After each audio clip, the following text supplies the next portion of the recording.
Greetings, comrades, and welcome to the Eastern Border. And today, to get off of the whole, war situation, an amazing guest that has actually helped me survive a bomb shelter in Odessa. Yeah, and a person that I listen to a lot, because technically, I guess I count, besides a journalist, as a science educator as well, except that my science sphere is not the one that usually is associated with such people. But hey, we here have John Michael Godier, a science fiction author and person who says live with the best accent possible on planet Earth, and a person that I enjoy listening to quite a lot. And we're going to talk about Soviet futurism a bit and compare and contrast to the USA. I'm sorry, I cannot pronounce this filthy capitalist name. But yeah, we're having Event Horizon on our show, although, Soviet Union is one massive event horizon if you think about it. Before we get to that, I'd like to say that all of the proceeds for today's episode go to the people of Zhytomyr, and it's because we don't do STEM episodes that much here on this show. When we do, we have to do a charitable goal, and this is going to Zhytomyr, which got bombed in the war. It was also the birthplace of one of my personal heroes, Sergei Korolev, a Ukrainian guy whom you might have heard of because he invented the, Soviet space program in general. But greetings, John, and welcome to the Eastern Border, comrade. We have milk and cookies, and don't you remove that tight helmet from your head. Yes, coming to you from the capitalist side of the border with Illinois. I wish I knew where that was. Well, hello, listeners, and my name is John Michael Godier, as mentioned, as advertised, and I am a filthy YouTube capitalist. You're always amazing. I wanted to get some of you on the show in general, and thanks for you here, because you've been a huge help. The hardest part was to figure out how can we tie these things together. And one thing that I noticed is that I was listening to your show recently about all these alien life things. And I think it was one of the recent episodes, which you made not on the Event Horizon, but your own channel, about Enceladus and the NASA mission to it. And back in the day in the USSR, we didn't think about Enceladus. We thought about Mars and life on Mars. Because you might not know this, but in the 60s and 70s, there was a huge lecture cycle going on, and it was everywhere. And everyone in the USSR was just interested about, is there life on Mars? Seriously.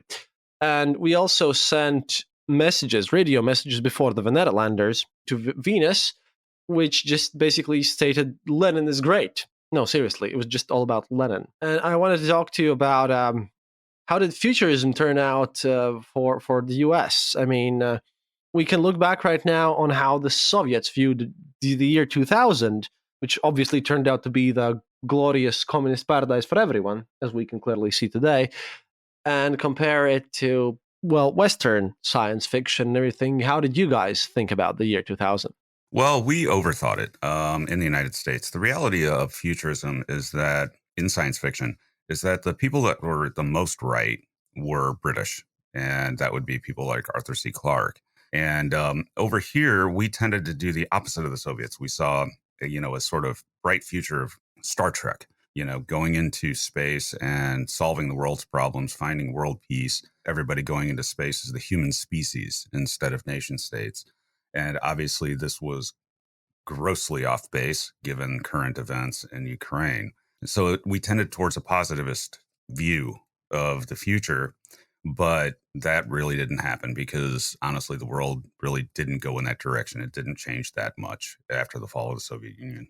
Well, the USSR also went in the positivist direction. Also, one thing, Star Trek is totally alien to me. I haven't seen a single episode of Star Trek. We got some Star Trek, but no one watched it because it was portrayed here as, literally, in the late 80s, as communist propaganda. Seriously, they literally sold it to us the way that, look at this, Star Trek portrays a glorious version of the future where socialists and communists have taken over everyone.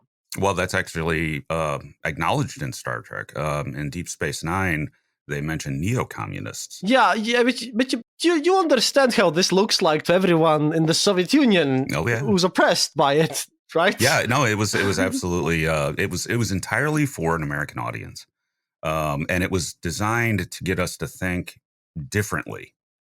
A lot of people had a problem with that, of course, because it was not a very capitalist show, despite it making a ton of money.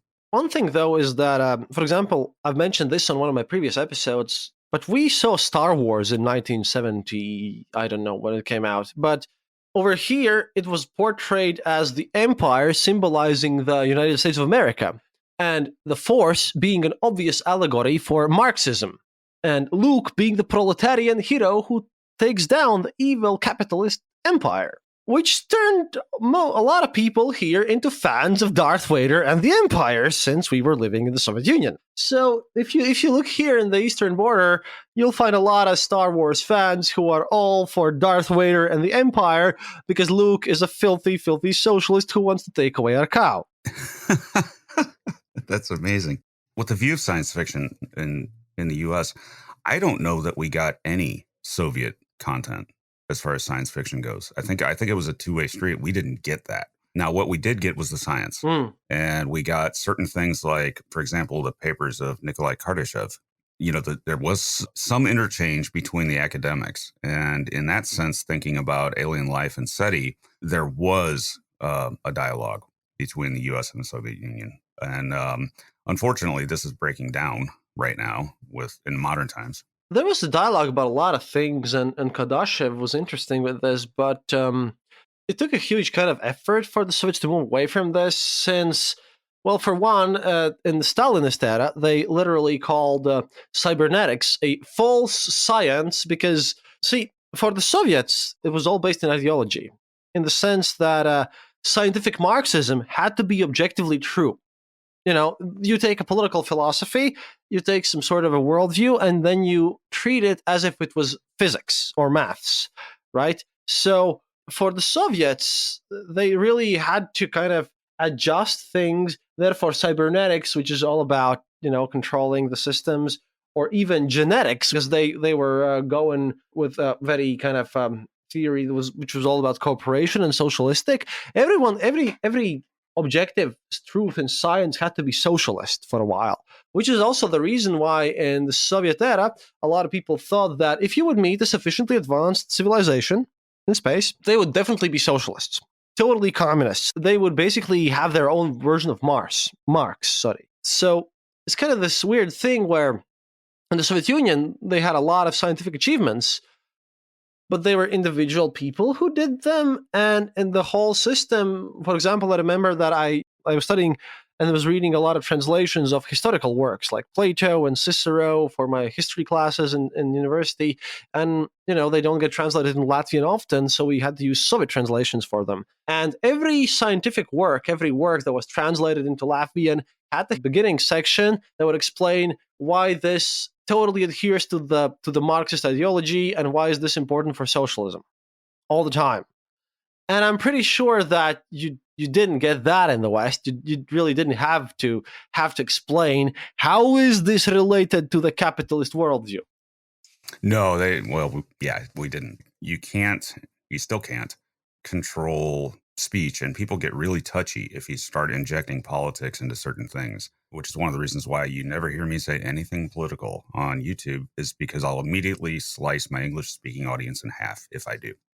And that's just the reality of it. Plus, my philosophy is that I'm a science fiction author, so escapism is what I provide. And as soon as you say something that's political, the escapism goes away. You're no longer distracting people. You're getting them to think politically, and that's not what you want. So our view of it was you legally cannot restrict free speech. You can do it through social means, of course. People do that, cancel cultures and things like that, but you can't do it officially. So we never had any of that. But that said, there was at that time, up until the time Gorbachev gained power, up until that time, there was sort of this icy view of the Soviet Union that, we were sitting here with our fingers on our triggers, on our nuclear triggers. And then that changed. Gorbachev started opening it up and there was, more interaction and everything sort of thawed. But then there was the uncertainty of 1989 and onward that ultimately led to the fall of the Soviet Union. It started to end. And then that's when we started cooperating, really cooperating. We had done joint things in space before with the Soviets, but now it was time for the International Space Station, which now seems to unfortunately be ending, and things like that, where it was a sort of a cooperative effort. Unfortunately, this had the effect of dropping funding because without a Cold War and a space race, and everything going cooperative, then yeah, you know, not as much money goes into the effort.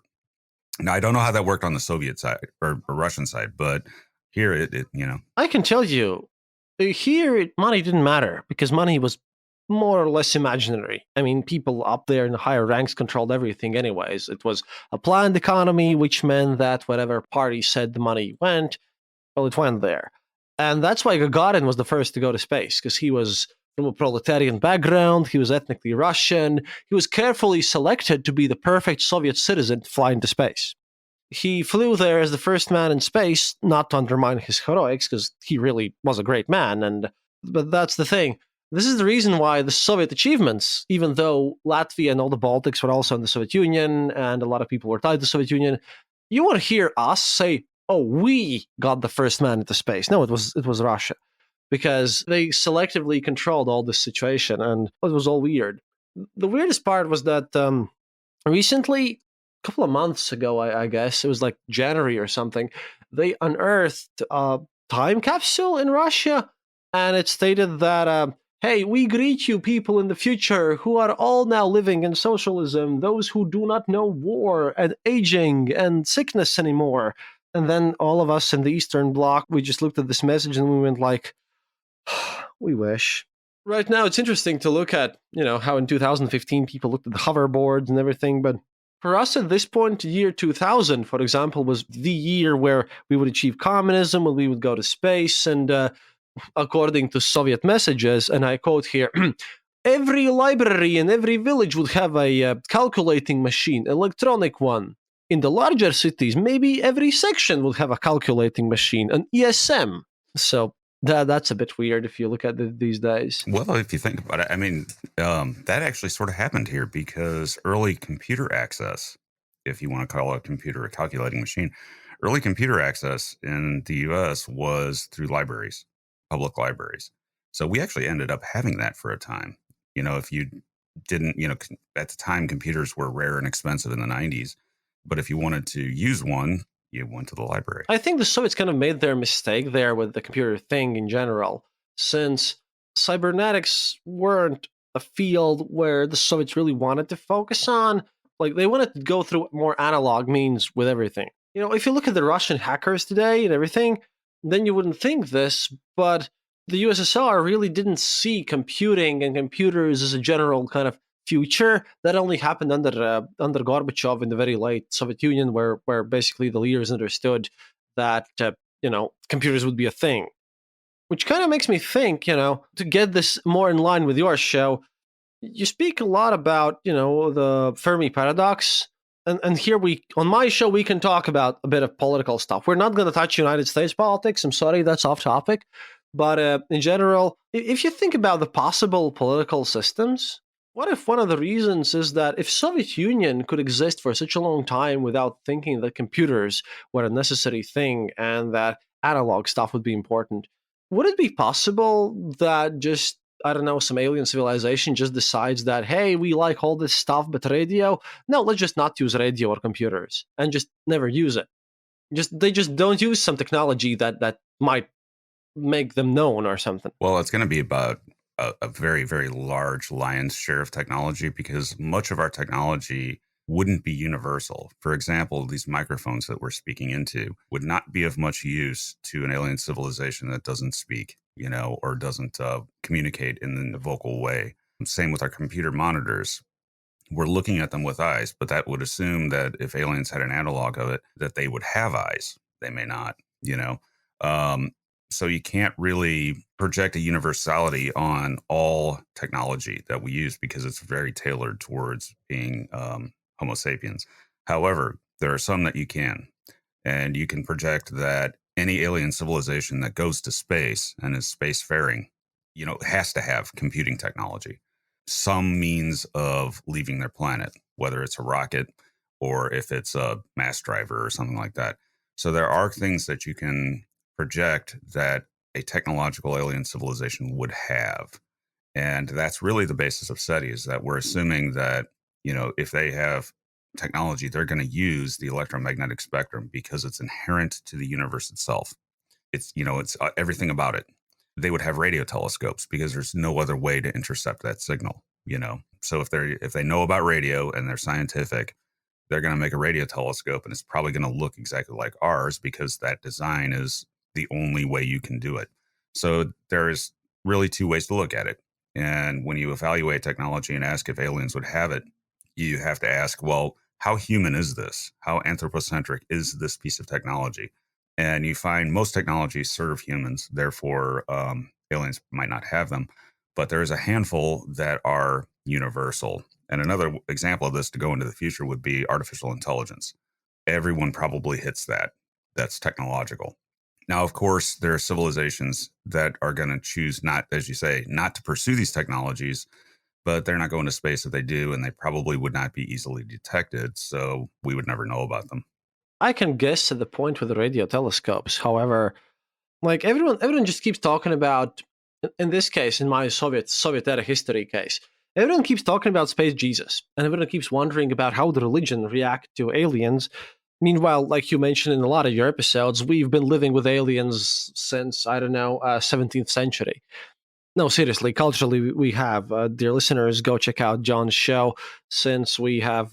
There was a prize issued for first person to communicate with aliens on other planets, and Mars was excluded because it was apparently thought by the lady who started this whole competition that aliens on Mars would be just too easy to communicate with, so she didn't put them in. So we've been living with aliens for forever. And this is one of the specifics of the Soviet methodology here, because they actually spent a lot of time and a lot of resources in figuring out what if the aliens weren't socialist enough? How do we turn aliens socialist? They even had a political joke about whole issue, and you like this, John. It was like Armenian radio or Radio Yerevan gets asked, "Is there life on Mars?" Radio Yerevan answers, "We don't know for sure, but once we arrive there and install communism, no life shall remain." Yeah. And one thing I wonder about too is, all right, again, we get into human biases because both communism and capitalism are human systems, right? Designed to serve humans, ostensibly. Ostensibly is the right word here, I suppose. Ostensibly is the right word because nothing is perfect, you know, nothing is perfect. Well, what happens if the aliens came up with a hybrid that is perfect? See, the thing is that a lot of things about aliens in general, this is what really makes me kind of interested, because in the Soviet era, they also had alien stories. And your show mentioned that a lot of UFO sightings come from the USA, even though the USSR had a lot of them. They were just top secret. It's a bias. And that bias is sort of changing. The reason that the sightings of the UAP were skewed mostly towards Americans is because we were listening. Oh, yes, the UAP is the new word. Yeah, the new word. Well, we don't know if it's a new word or not. What we would say is it's a government word. That's what they call them. And I've seen some documents that show that they've called them that for a long time, because it's more descriptive.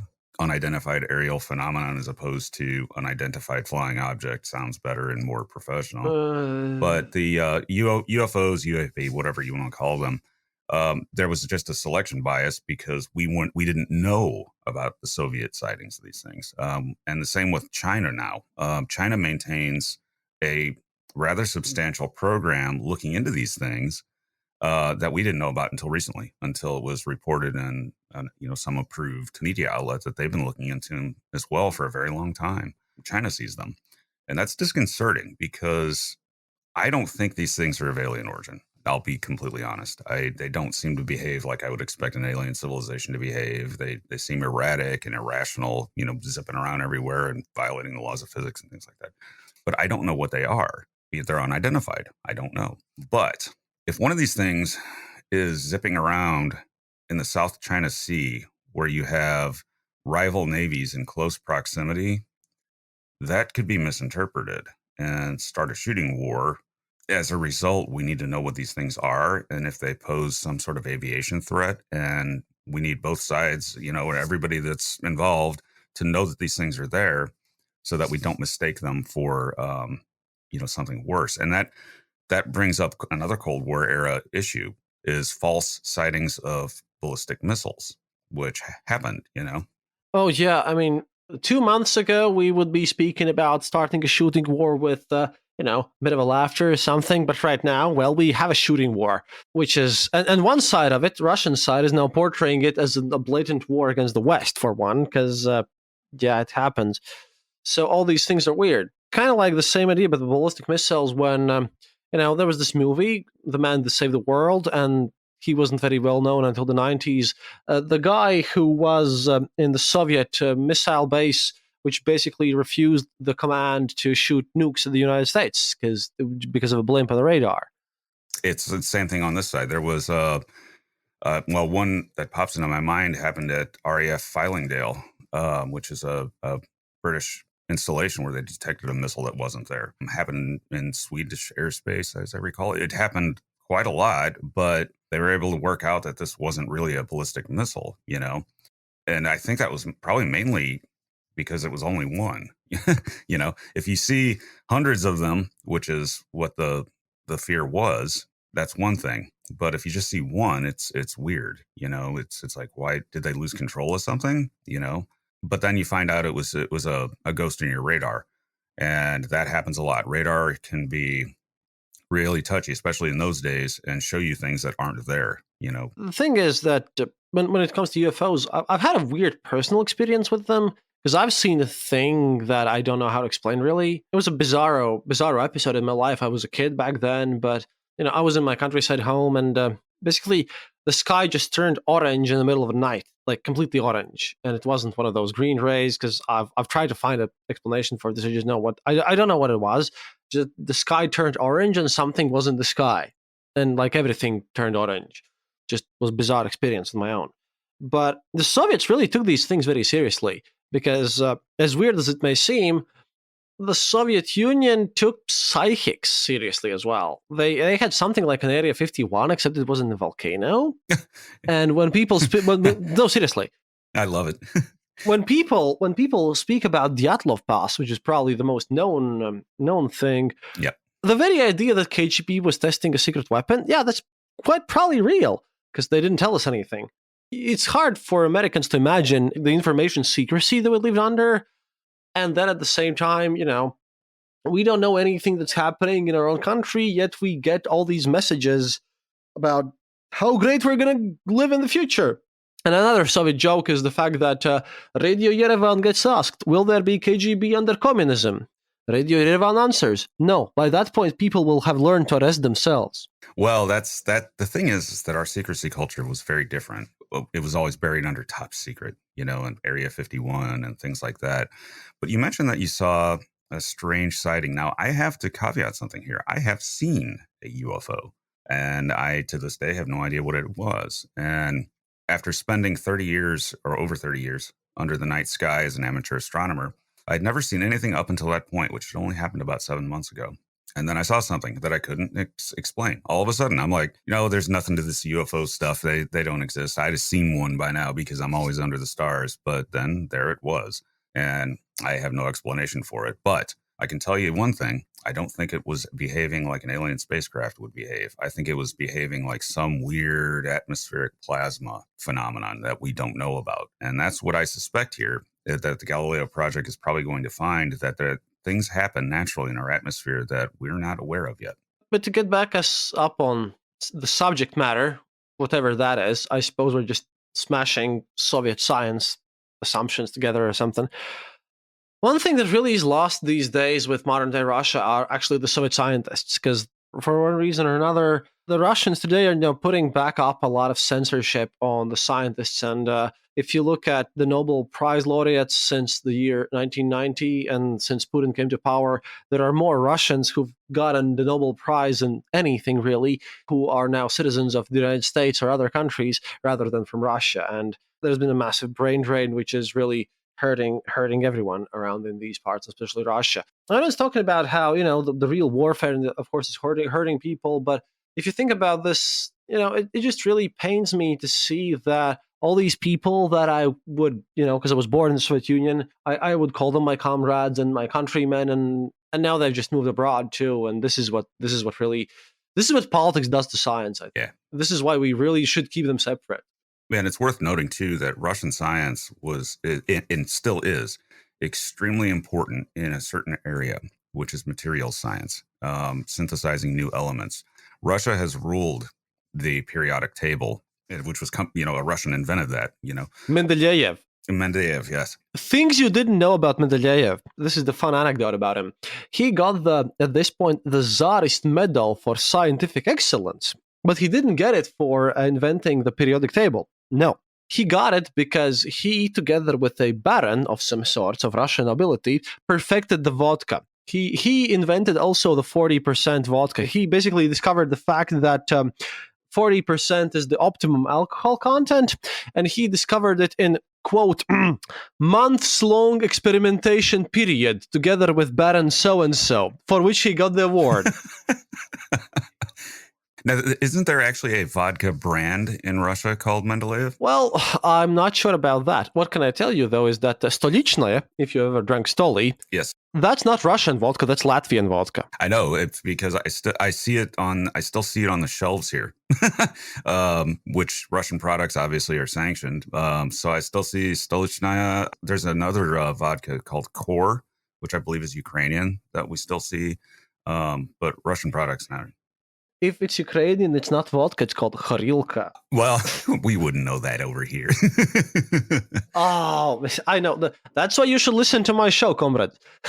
Then you will know. But the thing is that a lot of people really mistake all the situation, because one thing that really pissed us off in the Soviet Union is the fact that you called all of us Russian. Well, some of us. I knew that. I mean, I would never call a Kazakh or a Estonian Russian. Well, you were lucky in this part, but that was kind of weird. Well, people used a euphemism. The Russians meant the Soviet Union, and that I think it was probably some confusion about that, because we knew it was a union of states that all spoke different languages.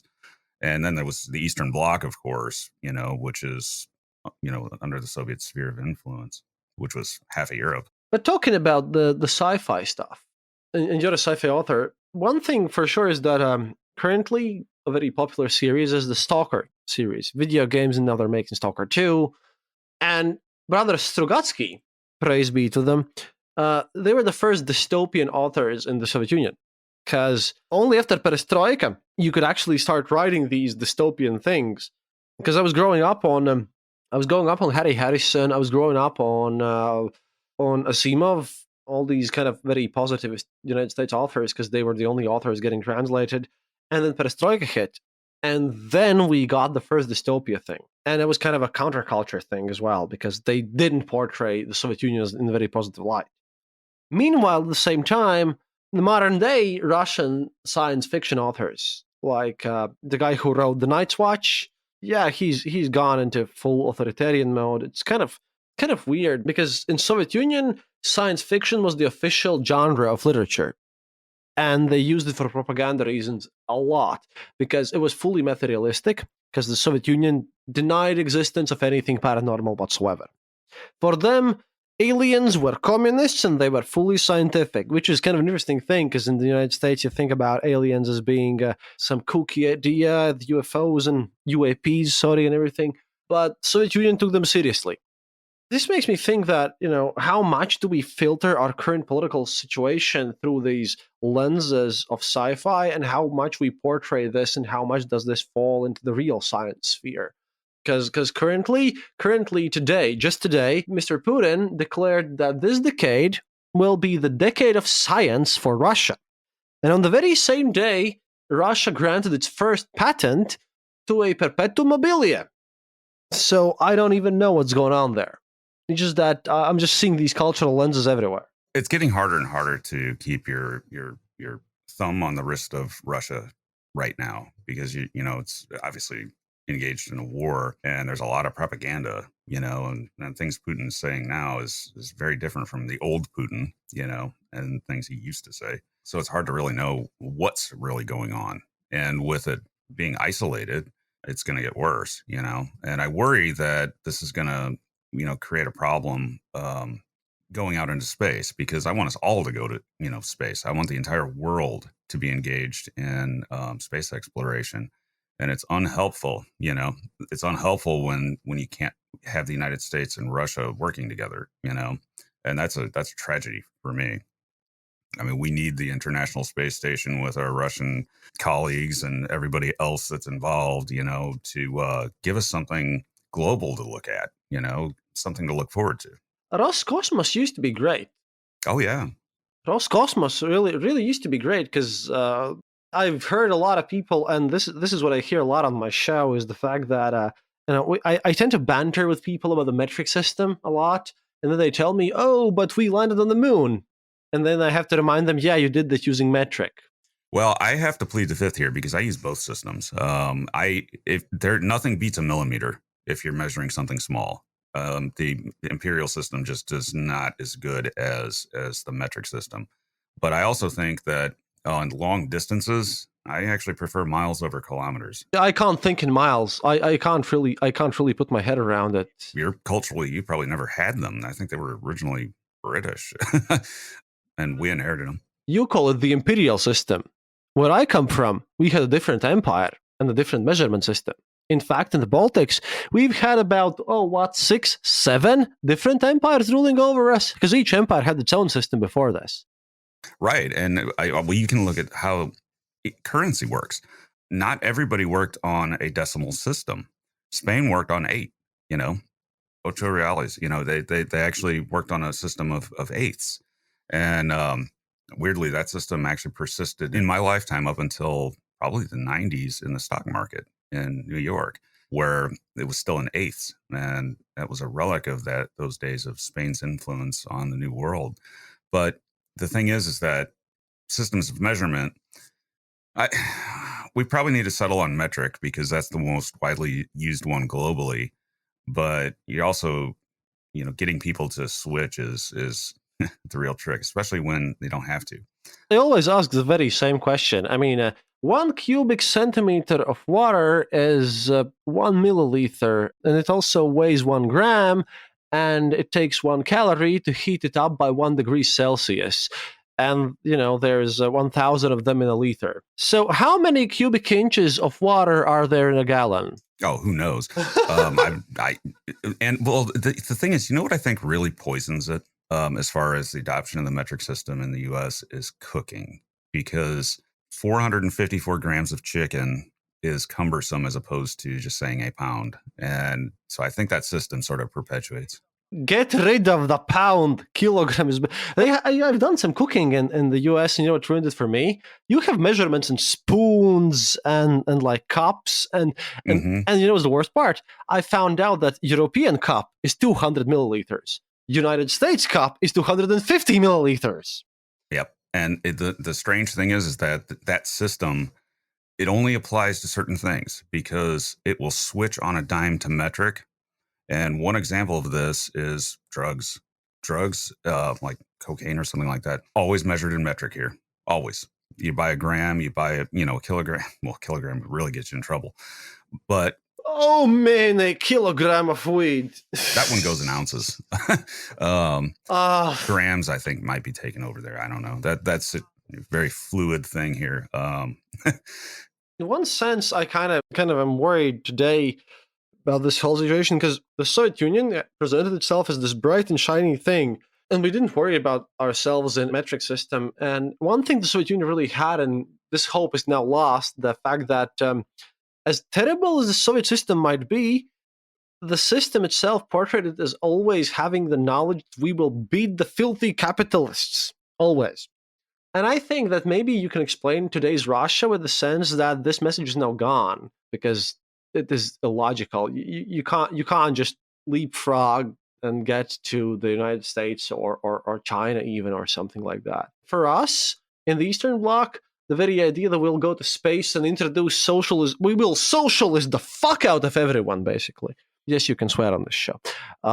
This idea was motivating a lot of people. I don't know. Did you guys ever think about the fact in your science fiction, your hard science, about how would you go and introduce capitalism to space aliens if you ever meet any? I think it was sort of generally unthought of.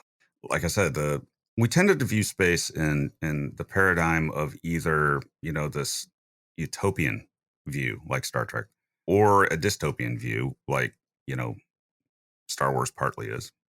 but we didn't really see it as in a political light in the sense of capitalism versus communism. Now, maybe there are some stories that did, but it was just always put aside.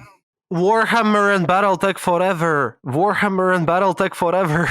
See, science fiction here was for escapism and viewing the, what the human future could be. It was not propagandized or anything like that. It just was sci-fi. And when you get into situations, and I would say like Arthur C. Clarke's book 2010, you have the Russians and the Americans cooperating when they go into space, but being affected by deteriorating conditions back at home between the Soviet Union and the US.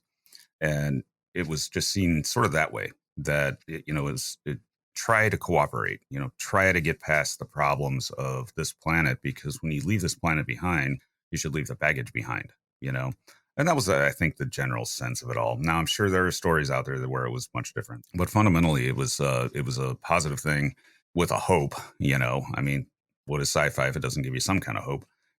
Especially during dark times like those days were. At least until Gorbachev. Gorbachev changed everything. Then it started to stop. Point finger at the American. He wants hope to be pointed at him. Laugh at the American. Yeah. Well, that's one thing that, I mean, we actually did have at one point during those days comedians that would act Russian, and things like that. So we did poke fun at the Russians, but fundamentally it was seen that the Soviet Union was the arch rival, and we were all just basically hoping that, we would not get into a conflict because it would mean the end of the world, It still would. It still would. And it still would. Yeah. It really worries me that Lavrov, the Minister of Lies, I call him that. He literally told earlier that the World War III is still possible. Yeah. Because it's just, my grandfathers were conscripted on different sides of World War II, Right. Because Stalin occupied us, and then one of my grandfathers was conscripted for the Red Army, and then Nazis came, and my other grandfather was conscripted for that because they didn't care. They just conscripted everyone, and they always, after the war, they came together and they were both wounded in the war, and they said that, the most important part is that we will actually live in peace. And I have to give you that. Maybe Star Trek has a point. At this point, I don't really see us exploring space, no matter our ideology or whatever, if we don't cooperate really as a species. Well, we have to. We have to. When we go into space, we have to be the human species, and that's our future. That's how we build a multiplanetary species. That's how we survive and hedge our bet against asteroid impacts and wars and things like that. You are missing the point. I mean, if we are not united, how are we going to kill all the Xeno scum? That's right. If we run across an alien civilization in our star system with us, it's got to go. Spoken like a true man of the God Emperor of mankind. I'm sorry. Well, that's the other thing is what happens if, what would the Soviets have done if we found aliens and found out they were imperialists and they had a czar? Oh, they would hid from all of us. The thing is, the Soviet levels of secrecy are so ridiculous that when I started out the show on 2014, I made an episode about Chernobyl. I really went through all the facts that happened there and everything. And then when the Chernobyl show came out, I had to review the show because people asked me to. And then I looked through all the historical inaccuracies, of which there weren't many. It was really well done. But after that, some documents were kind of made unsecretified. I'm sorry, my English not very good today. But declassified. Yeah, sorry, that word. Yes, thank you. And then I made another episode, and a lot of these things have happened. And a lot of this stuff, even World War II stuff, is still top secret, which I don't have access to. And I went through a document explaining KGB vetting procedures because I literally bribed a person. And all of this was just super, super weird. The thing is that I really don't imagine, Soviets portrayed all of this us going to space and cooperating. But over here in the Soviet Union, on the ground, everyone knew that it would be just, KGB going to space and then lying to the rest of us. That's why there are actually alien conspiracies that the Soviet Union actually made contact with the aliens. Well, we have the same. There are people that think that the U.S. government has maintained contact with them. My question on all of that is how? Because how do you communicate with an alien? You have nothing in common with it, linguistically or anything like that. And that's one thing that bothers me about the accounts is that They're always hominids, they always look like us. And this is where I give you the answer, because the Soviets had an answer for this. They treated Marxism, scientific Marxism, as laws of physics. So they thought that Marxism and Marxist theories about how societies developed were the same as laws of physics. They weren't theories, they were ironclad facts of STEM, which meant that every society that would go to space and every advanced civilization that would go to space would, by definition, be Marxist and communist. Therefore, even if they wouldn't call it Marxism because they would be aliens, they would still communicate with the language of the proletariat, obviously. But you have to, all right, say you got an alien that communicates chemically, doesn't even talk, doesn't anything. Shut up, like chemistry obeys the laws of scientific Marxism. I love it. No, seriously, that was the ideology. Everything went through the lens of the fact that, and this is the weirdest part that I try to explain to people. Imagine if you had science, but all the science that you made would have to go strictly through this lens of Hegelian dialectics, scientific Marxism, and utter materialism, which basically explains everything that a society does through the lens of strictly means of production type of thing. Everything. And this is the law of nature, the same as quantum mechanics says. So.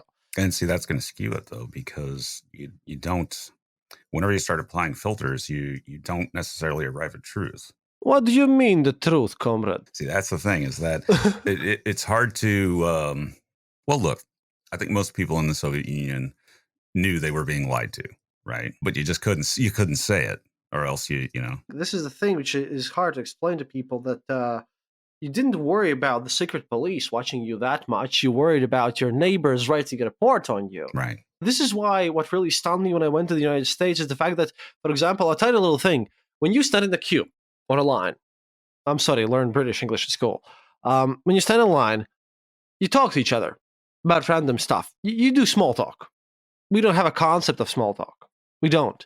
This is what I also explained to my Latvian listeners and my Eastern European audience, the fact that if you go to the New World, it is a new world. Actually, culturally, for us, you might as well be aliens, since you're all extroverted. You're naturally extroverted people, and if I had to give you some sort of stats, you'd get bonus charisma or something, because over here in Latvia, it is impolite to smile on the street. And for us, running gag was the fact that, COVID now imposes 2 meters distance between us, so that means we have to go closer to each other or something. For us, we don't speak in queues. Even publicly talking to other person, holding hands is impolite. You could also make the argument, though, that a lot of the social niceties here in the U.S. are fake. You just do it to put the other person at ease, or something like that. Small talk, however, is real. It's just, you just get to talking to someone, and that's always how it's been. But we didn't have to worry about anything, I can say anything I want, I can attack the president if, or whatever, I have to quote that joke over here. A Soviet man and an American man argues about which country is freer. An American man states, "Well, I can walk into the White House and smash my hands on the table and say, 'Mr. Reagan, I don't like how you run the United States of America.'" And the Soviet man responds, "Well, I don't care about that. I can go to Gorbachev, General Secretary, right in the Kremlin, smash my hands on the table and yell, 'Mr. Gorbachev, I don't like how Reagan runs America.'" Well, that's it. See, the thing is, the pressures here, though, aren't from the government or anything like that. They can't do anything. The laws prevent, there's all kinds of stuff that prevents them from doing something like that. But the narratives happen privately. So if you watch our media, you'll see skews, left, right, skews. Very obvious ones. And so that's where the propaganda happens here, is privately, in private companies that control the media and basically tell people how to think that way. And that has nothing to do with the government. The government would just as soon not have that happen. Hello there, and thanks for listening to another episode of The Eastern Border. Dear Patreons, thank you more than ever for supporting our show. Your donations are crucial to keep us going, and right now all of your money is going to securing good information for you and to fund Kristof's actual real-life mission to Ukraine to report to you live about the war that is going on there. Also, we would like to use this opportunity to urge you to donate to other organizations that are helping people escape Ukraine safely and to defend the country for those who decide to stay on the ground. One such organization we would like to highlight is the Defending Ukraine Together Come Back Alive movement. Launched in 2014, the Come Back Alive became the biggest organization providing support to the armed forces of Ukraine. You can donate directly from their webpage, comebackalive.in.ua. Remember that no donation is too small. In this situation, every dollar matters, every cent matters. If you're uncomfortable with giving money to war, they do have a position on their website that they are providing Ukrainian army with laptops, lights, photo equipment, cables, and is not purely military. Perhaps that might change your mind, but remember you can also donate to strictly humanitarian organizations such as the Red Cross and others that are helping people escape Ukraine safely. Please also keep following us on social media for all of your latest updates on Eastern Border on places like Twitter and Facebook. Keep listening, keep yourself informed. That's all from me now. See you online.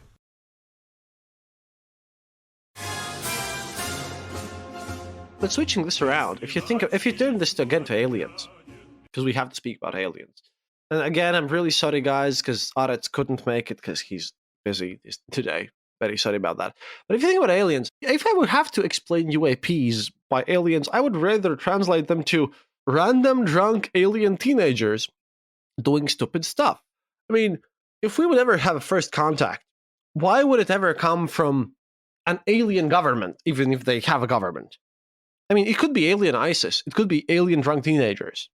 And do we have a method of differentiating between the two? There is a one bottom, common denominator, a bottom line. Any presence of an alien civilization, no matter its motives, is the de facto end of life as we know it here on Earth. Because no matter how you cut it, any presence of such a thing is bad. Because by virtue of its superior technology, if it's crossed, space-time to get here, interstellar space, it's way more advanced than we are. And if it's here, it's in control and can correct us or do anything. And that's what I fear about that, is that I think people want the UAP to be of alien origin, and that leads to wishful thinking. But no, you don't, because it immediately means that the solution to the Fermi paradox is the most scary one. It's the zoo hypothesis. We are not in control. I firmly believe in two things. One, I really wish the SCP Foundation to be real. Now, what is that? You don't know the SCP Foundation? Mm-mm. You are a sci-fi author and you do not know the SCP. Go and fix yourself. No. Just get what is it in reference to? Because I haven't read everything in sci-fi. SCP Foundation started out as a creepypasta, but it's basically turned out as this.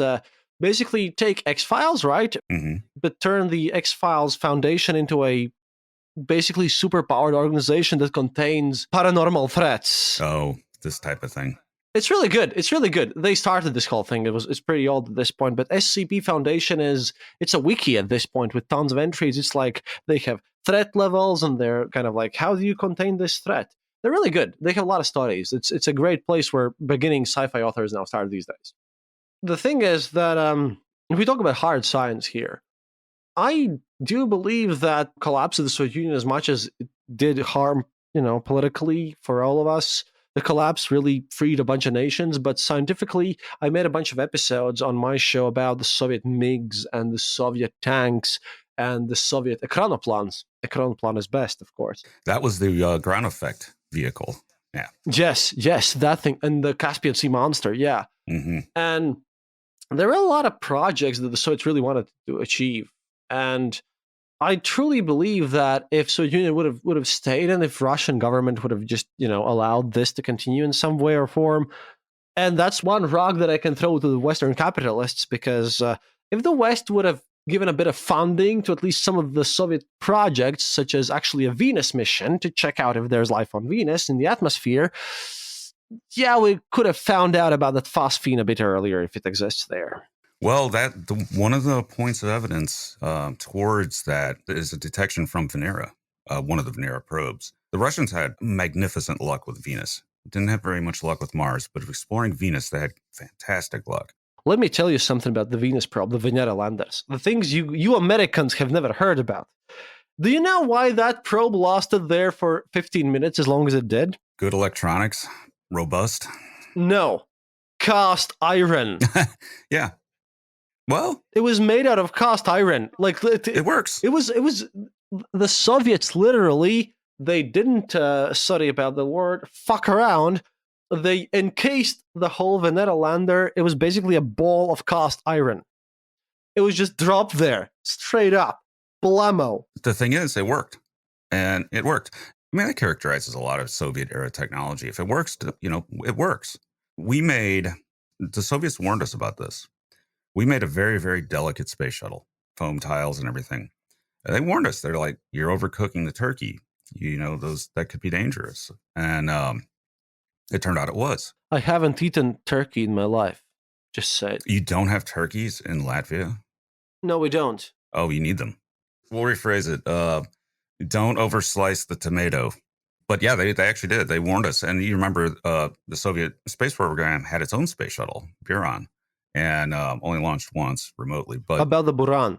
In my possession, have a motherboard plate from Buran. Because when Vice went to the Buran and took pictures, some of my friends went to Buran, which they found in the hangar, and stole the fucking motherboards from it. Ouch. It's not ouch.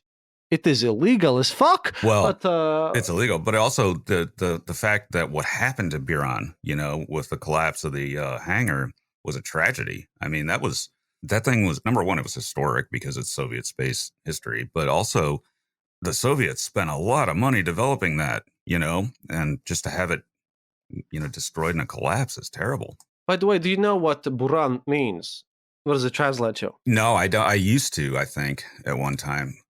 It's a snowstorm, a blizzard. That's right. Yeah, blizzard. And there were others. There were unfinished ones. There was sort of like a little fleet, and some of those still exist. But Buran itself, which was the one that was flown, was destroyed. The thing is that all of this Soviet tech, the worst part of it was that we got all this amazing Soviet technology in space and in military. Soviets made a laser pistol. The cosmonauts were supposed to be given laser pistols in case of a massive war, which they could shoot satellites with a pistol.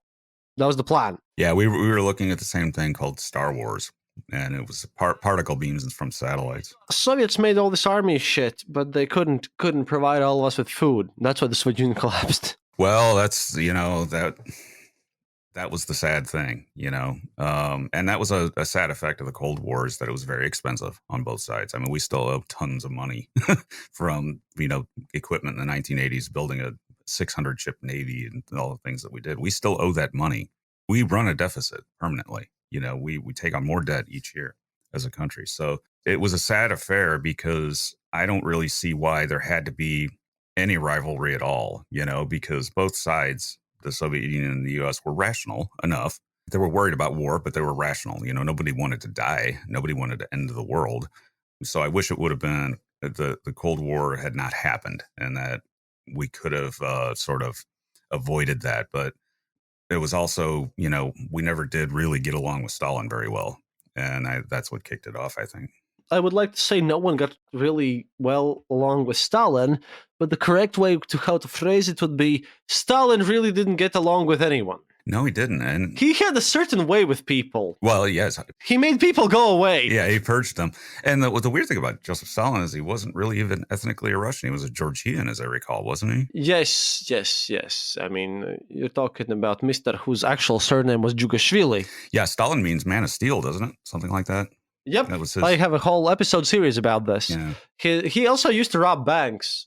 Stalin's a fascinating figure. If you're a D&D fan, then if you look at the spectrum, then you can portray Hitler as chaotic evil, but Stalin is lawful evil. Yeah.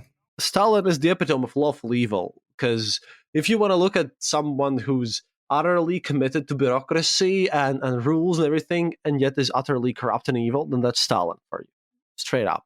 You have to admire him in a way. In a way, you kind of have to, because he's the epitome of basically the American dream, if you think about it. I mean, poor man, going his own way, robbing banks, going into Western adventures. ending up running the most powerful country on the planet. Because during Stalin's era, specifically Stalin's era, I think the Soviet Union was in front of the United States. The USA overtook the Soviet Union in later years of the Cold War, but up until Stalin's death, from about 1949, for those 4 years, late Stalinist era, I think Soviet Union could have beaten the USA. And it might, maybe so. Well, I mean, we were exhausted from World War II, but we had a lot of equipment. The thing is, I think, though, that what we should have done is remembered that we were allies during the war, collectively defeated the Nazi threat. And I think if we could have just kept talking after the war and not allowed things to go so icy, we could have gotten past it. And all right, well, let's celebrate the victory of World War II each year together. Yeah, and we did that for a while. I mean, there were actually U.S. soldiers marching in Red Square. But that's a bit of a problem when you're allied with a.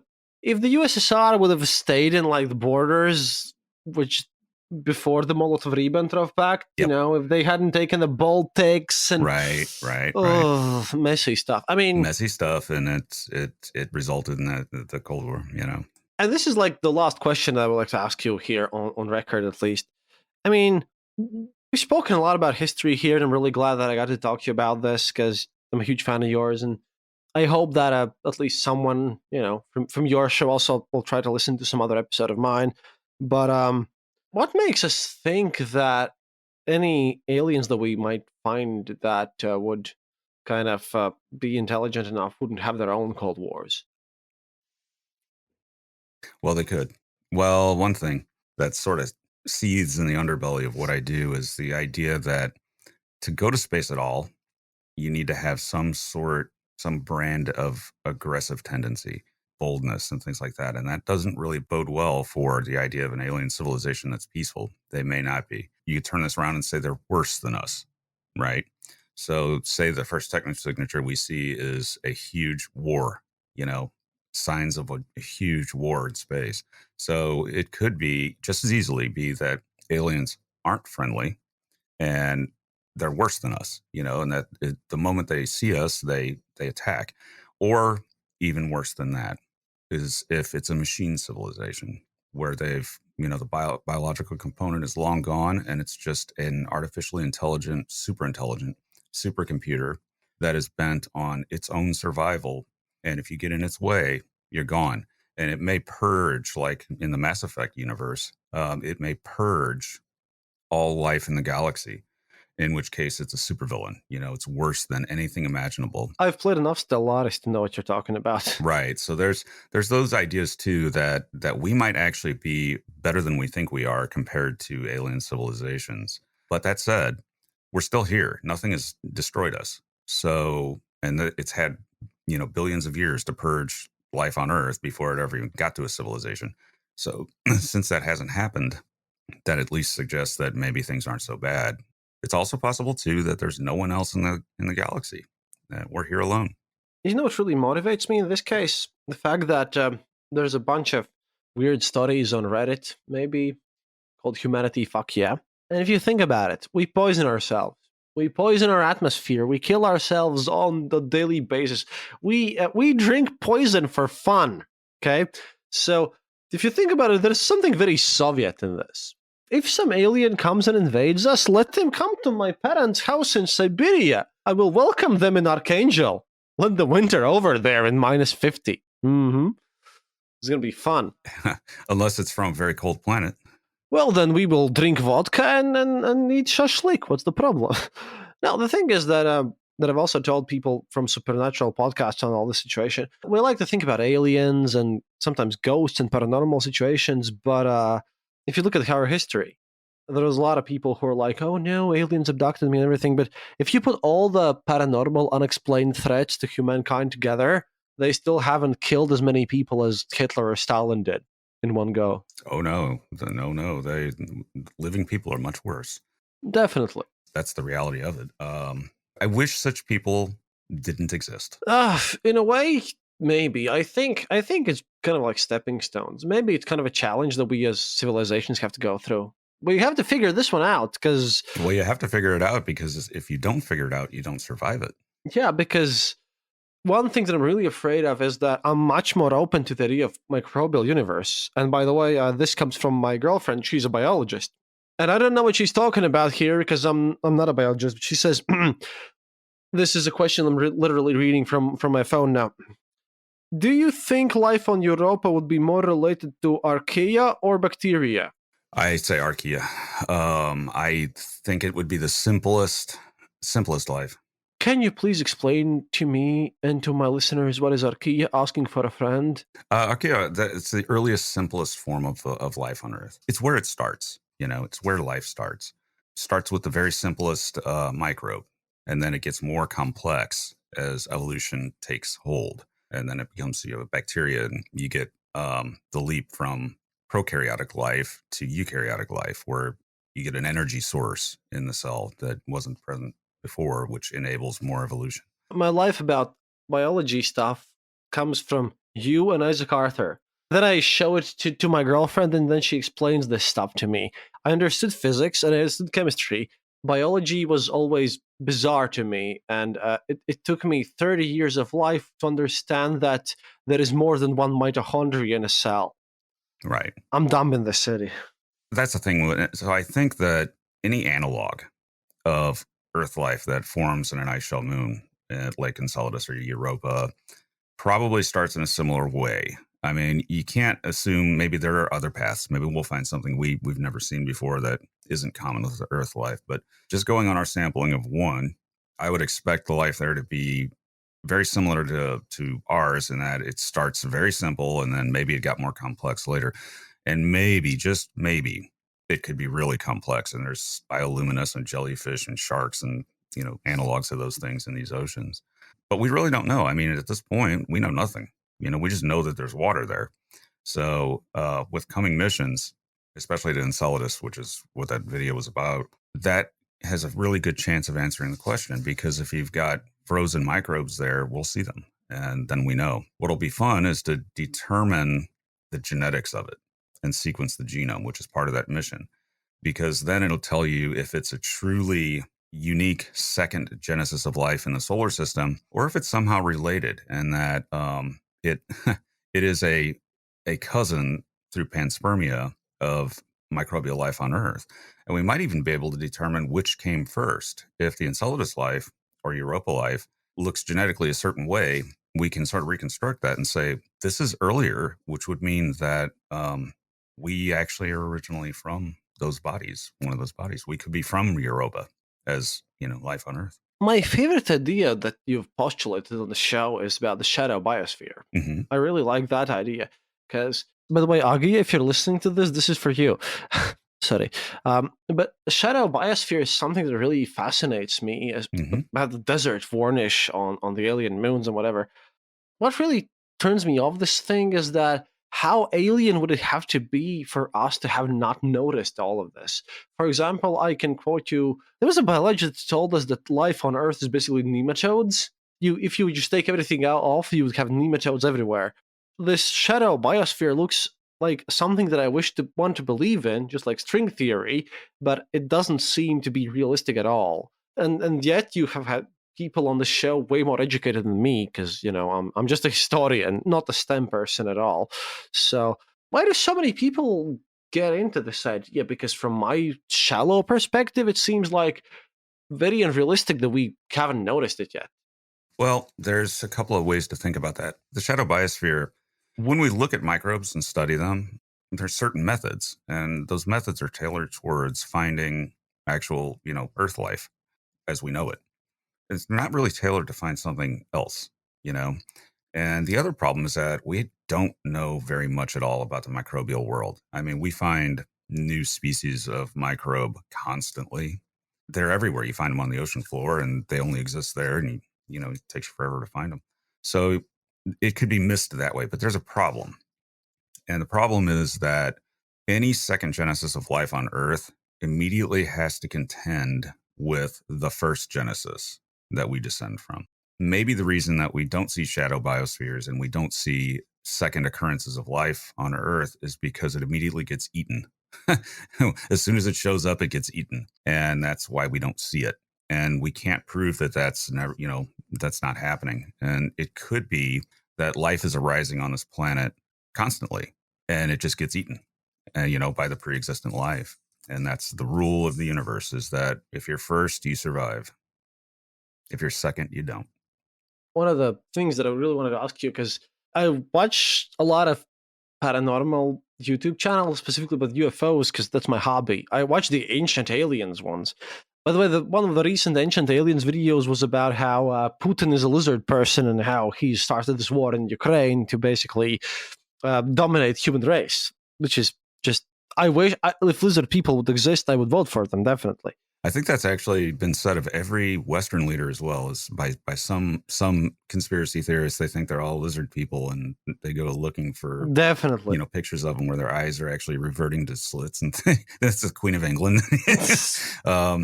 I don't think that they're lizard people, but yeah, I've been wrong before. I mean, of course, they are all fungi. Fungi? Oh, I don't know. Evil mushrooms. Evil mushrooms, yes. Right, evil mushrooms. Soviet Union anthem playing in the background, evil mushrooms marching. Somehow. I don't know how they march with their mycelium. Isn't the old Soviet anthem now the Russian anthem? Yes, and Putin made it so. Changed the lyrics? They changed the lyrics, but only for a few things. I mean, in general, to wrap this up, really, there's a lot of things that we don't know about the outer space, and there's a lot of things that we need to conquer in a way and move forward as a civilization. And I believe that these wars are just holding us back. Oh, yeah. I'll unequivocally say it. I am anti-war. No more war. Absolutely. Absolutely. And you know what? I'm 33 years old. I was still born in the USSR. So, you're literally talking to a person who was a citizen of the Soviet Union. And imagine this, it's 2022, we're living in the future, and I can record this episode with someone in the United States of America. Imagine this in 1986. It would have been crazy if it wouldn't happen. Yeah, it would definitely not happen. Phone calls were bad enough, So we're making some progress here. So I wish to end this on a positive note that, hey, no matter how bad it seems, we can just banter, because I don't know where this went. But two things, though. One, advertise your book, and please start shipping to Latvia. Amazon doesn't ship to Latvia. Oh, Amazon wants me to pay triple the price of your book for the shipping. Oh, yeah. Well, here's the problem.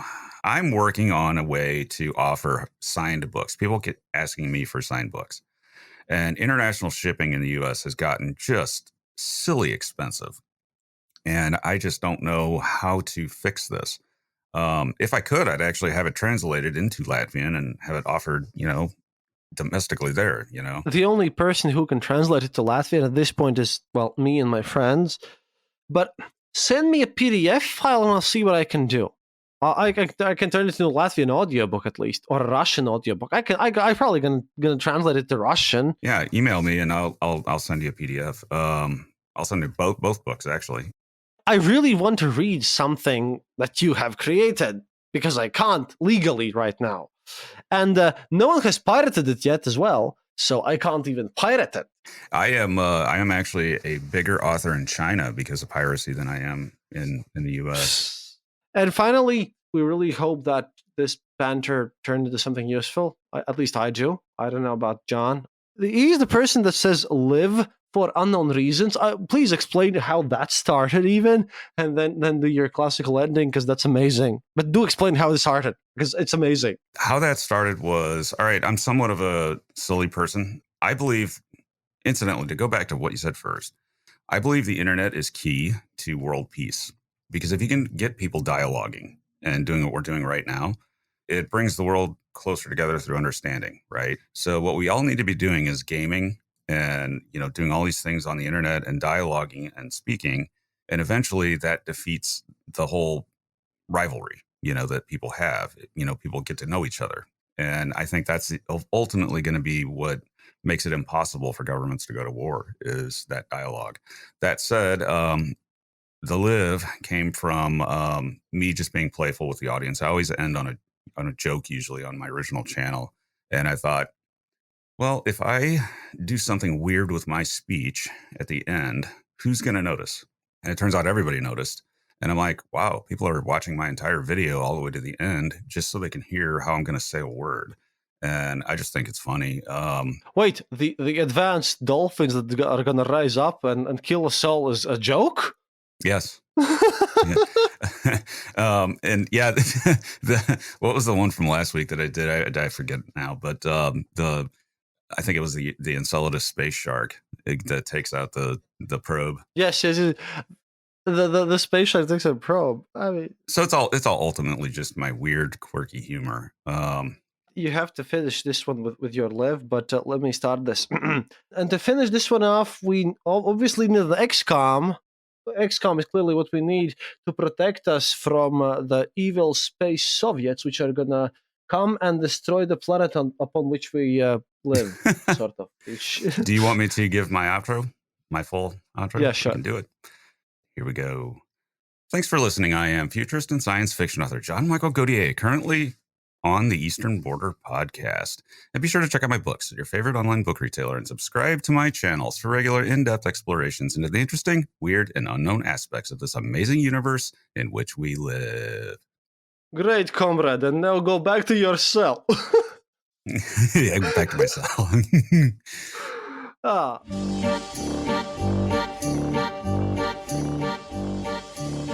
Thank you for listening to the Eastern Border Show. If you have any questions or comments, go to our website, theeasternborder.lv, and leave a comment there. Or email us at theeasternborder@gmail.com. We'll be sure to answer. You can also follow us on social media and contact us there.